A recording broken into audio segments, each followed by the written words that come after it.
Hello and welcome to another fun-filled edition of Adam's Music Box. And today I want to talk about one of my favorite musicians of all time.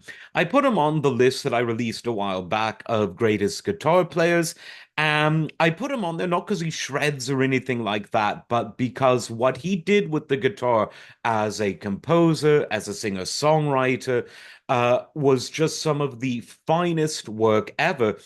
I frankly would put him on the list of best male vocalists of all time as well. And this man is, of course, Terry Collier. Now, Terry Collier is sort of a person who straddles several genres because he really helped define a genre that's a mix of jazz, a mix of popular soul, and a mix of contemporary folk music. In fact, when he began his first album, his first full-length album was called The New Folk Sound of Terry Collier, even though it was arguably one of the more jazzy albums that he did. But he was not only a great songwriter, but he was someone who really knew how to bring his songs to life by a voice that was so dynamically controlled. Again, as I've said before, and I was actually saying this in a video about John Lucian, who weirdly has a somewhat similar voice to Terry Collier.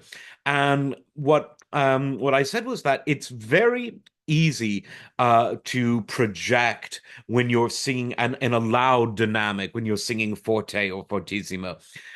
A lot of singers, even somewhat mediocre ones, can do that. But to really fill a room, to really bring a microphone to life, because microphones have their own quirks and personalities, if you will, to really create something that projects when you're in a quiet piano dynamic, that takes so much talent and so much control. And Terry Collier had it. And he was able to do it across so many different chord changes. His songs were so intricate at all times and absolutely, frankly, perfect. He's one of those people that I would put in that list of people who could just write a perfect song. And for me, of all of his albums, all of which were wonderful, I would say that his finest album came in 1972, and that is What Color Is Love? The title track on the album is frankly one of the best songs ever. You really can't get better than that. You've got the complex chord changes, the interesting harmonies, a sort of narrative, both musically speaking and lyrically, because he wrote both the lyrics and the music. And absolutely wonderful stuff. That was obviously his song. He did some collaborations, he did a cover or two, but it really was an album that Terry Collier's sort of musical mark was all over. And he continued to do other great albums. I Just Can't Help Myself was another, I would say, instant classic that came just a year later in 1973. Again, he wrote most of the songs on the album.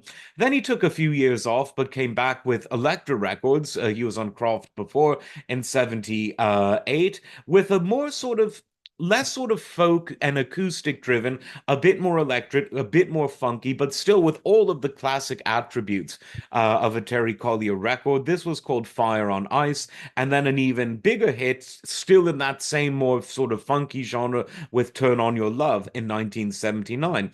And then something interesting happened.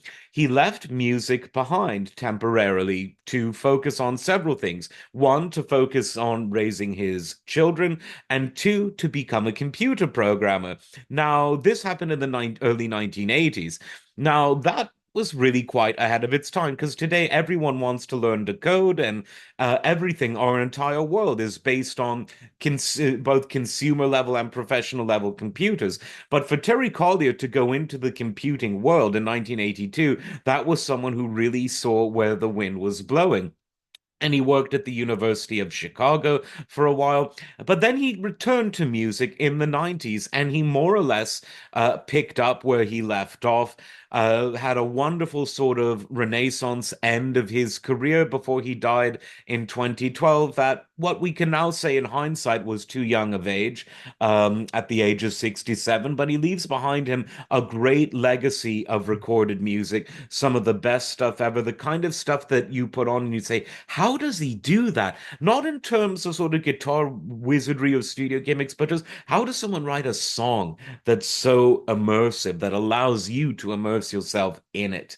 Unique, unique musician. All of his stuff, just about all of it, luckily on the streaming services. So definitely check him out there when you can. Like, subscribe, and we will see you next time. Take care.